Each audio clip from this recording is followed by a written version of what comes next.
પ્રમુખ પાર્ક સોસાયટીમાં રહેતા ભુવાએ તમારા ઘરે માયા છે, તાંત્રિક વિધિ કરવી પડશે કહીને મહિલા પાસેથી ટુકડે 14 લાખ રૂપિયા પડાવી લીધા હતા. તેમજ 2 વર્ષ દરમિયાન અવારનવાર પરિણીતા પર બળાત્કાર ગુજારતા આખરે ભોગ બનનાર પરિણીતાએ આ મામલે સરથાણા પોલીસમાં ફરિયાદ નોંધાવી.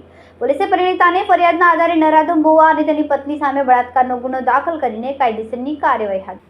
મળતી માહિતી પ્રમાણે સરથાણા વિસ્તારમાં રહેતી પરિણીતાની ઘરની આર્થિક પરિસ્થિતિ ખરાબ હોવાના કારણે સરથાણા વિસ્તારમાં આવેલ પ્રમુખ પાર્ક સોસાયટીમાં મકાન નંબર 283માં ભુવા તરીકે કામ કરતા કનુ ઉર્ફે કલ્પેશ કોરાટ પાસે ગયા હતા, જ્યાં કનુ ઉર્ફે કલ્પેશ બાપુ તરીકે તાંત્રિક વિધિ કરતા હતા. ત્યારે તેની પત્ની હેતલબા મંદિરમાં માતાજી તરીકે બિરાજતા હતા.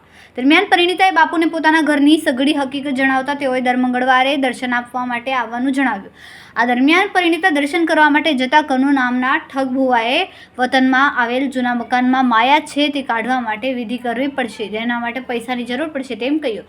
મંદિરના માતાજી હેતલબા તથા બાપુએ પરિણીતાની ઘરની પરિસ્થિતિ નબળી હોવા છતાં તેઓની પરિસ્થિતિ સુધારવાના બહાને અલગ અલગ વિધિ કરવાના બહાને ટુકડે રૂપિયા 14 લાખ જેટલી રકમ પચાવી પાડી.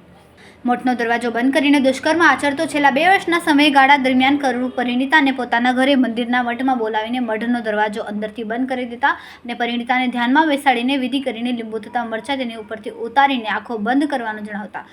છેલ્લા 2 વર્ષના સમયગાળા દરમિયાન કનુ અવારનવાર પરિણીતાને વિધિ કરવાના બહાને બોલાવીને બળાત્કાર ગુજાર્યો હતો અને તેની પત્ની હેતલબાએ પણ માતાજી તરીકે વિરાજમાન થઈને ઠગપતિનો સાથ સહકાર આપ્યો. આખરે ભોગ બનનાર પરિણીતાએ આ મામલે સરથાણા પોલીસ મથકમાં ફરિયાદ નોંધાવતા પોલીસે બંને સામે બળાત્કારનો ગુનો નોંધીને પૈસા પડાવ્યાનો ગુનો નોંધીને ભુવાની ધરપકડ કરીને કાયદેસરની કાર્યવાહી હાથ ધરી. કેમેરામેન સેનિલ વિરાણી સાથે વિશાલ છેઠા, માનવ Prabha news, Surat.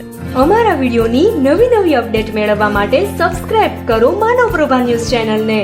Bell icon click કરો લેટેસ્ટ વિડીયો સૌથી પહેલા મેળવવા માટે.